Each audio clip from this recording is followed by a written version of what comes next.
Want to talk about comment about Paulo Cruzada, Ate Dina Guillermo, and Teacher Alexandra Pagpaslupa, and you say that to Mark Pasione, what's that, GAGO, and you say about this was a comment, GAGO, Hampas Lupa, Paulo Cruzada says, bobo ka, abnormal ka, Mark Pasione. Teacher Alexandra Pagkalinawan, when are you gonna stop creating lots of trolls in social media like Messenger, even Facebook? To Jerick Silva, you say about, you know, what did you say about to Jerick Silva? Teacher Alexander Pagkalinawan, you said it, may hawak kong suicide bomber vest, sabugin kong bahay ni Tatay Digong, iyak pa more kayo, mga DDS. Is this very nice to create stupidity? You know, Teacher Alexander Pagkalinawan, I will tell the PRC, you should revoke as a licensure teacher. You're teaching there in the LaSalle, and then you saying about bomb joke and bomb threat, including carousel production of Miss Earth, including CDIFI and Davao City.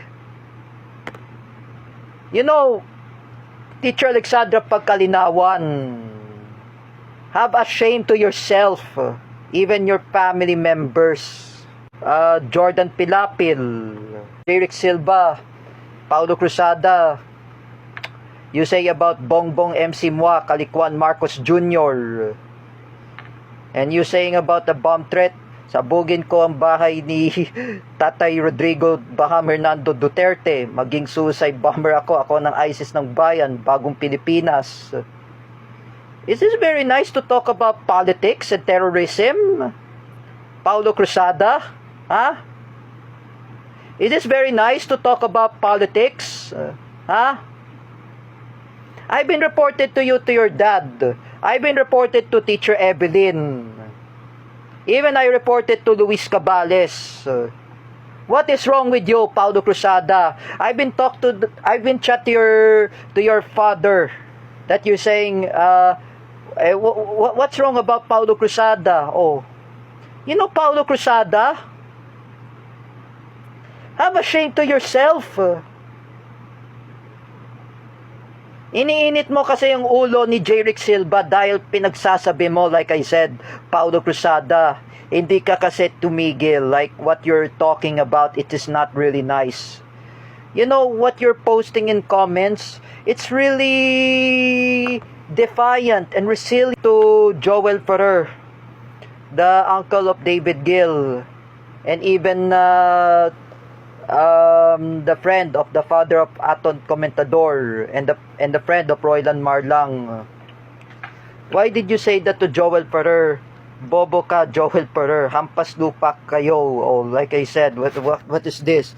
Ikaw ang bobo. I never say that word. You know, Paulo Cruzada, Joel Ferrer is a lawyer. You're messing in the first place that he's a lawyer. I say again, Paulo Cruzada, what if Mr. Dennis Gill and David Gill had read this comment, and even the others, he will read the comment also, even Mrs. Annie Gill, Gerard Gill, the brother of David, they will read it. They will say, is that a person who never been they didn't raised by his parents, or didn't raised by his own family? If I describe, it's Paulo Cruzada. Oh, you know, Paulo Cruzada, Ate Dina Guillermo, and Teacher Alexandra Pagkalinawan,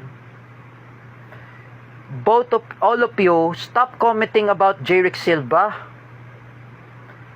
You're making peace of Jerick Silva. You're making negatives at Jerick Silva. Inaano ka ba kayo ni Jerick Silva? Inaano ba kayo ni Joel Ferrer? Inaano ba kayo ni Luis Cabales? What is this? It is very nice to comment in Messenger, even in Facebook. It is very nice to comment in social media. Huh? How many comments of Jeric Silva? 100. You don't really have krusada anyway to others. What if I say again, if you comment about in Messenger or you commented in Facebook, is this very nice to comment? Huh? Is this very nice to comment, Paulo Cruzada? What if Ronald Rivera see this? Paulo Cruzada, Teacher Alexandra Pagkalinawan, and Ate Dina Guillermo. Oh, what if Ronald Rivera reported to Teacher May and Teacher Evelyn, and even Teacher Marisa? Oh,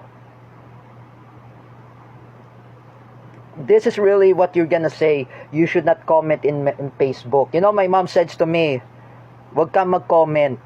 Oh, my mom says to me, I should not comment on Teacher Kel, even Eskel Penumbra. And then look at this. Someone is commenting like this. Biba Bongbong MC Mua, Kalikwan Marcos Jr. And Paulo Cruzada said, sabugin ang bahay ni Tatay Rodrigo Baham Hernando Duterte, maging suicide bomber ako ng ISIS. Ako ng bayan, ng bagong Pilipinas. This is really nonsense, Paulo Cruzada. You know, I just say to all of you, when you even commented in Messenger, when you even commented in Facebook, what will be happen to all of you when you commented in social media? What will be happen? Me, I never want to comment. I told to Shania Kiana, ikaw na lang bahala mag-comment. Sabihin mo na lang sa kanila. And then I just want to tell them, I am tired to telling them that they are not doing anything. And look at this, what you comment. You don't really have a shame to Jeric Silva. Even Eboj, even the Spedmotics. All of you have no shame. All of you no shame to everyone. That's why Jeric Silva says, he told to the Spedmotics, i-corn beef ko to si Ate Dina Guillermo at Teacher Alexandra Pagkalinawan at Paulo Cruzada. Dapat bugbugin, gahasain, tapos gawin silang corn beef. That's what he said. One of Spedmotics. And then you say about those words are not very nice. This is really nonsense. When you commented in Facebook, when you commented these words are not really true. Ganun ba? Like I said, when you commented in Facebook, when you commented in social media, commenting, in the previous years, last 2023, I just commented Nanay Ningning in Instagram. I call her, you're an asshole, all German are stupid. Oh, I apologize, Nanay Ningning. This is my fault too. When I made my YouTube blog, in my YouTube video, I apologize both Teacher Evelyn Kaka and also Nanay Ningning. I apologize to them sincerely. I will never be happy again. That's enough about the apology. That I say, hindi sapat ang apology. Dapat hindi mauulit yan, like I said. Inulit mo talaga, Paulo Cruzada, Ate Dina Guillermo, at Teacher Alexandra Pagkalinawan. You have no, all of you have no respect. It's not really nice to comment in Facebook.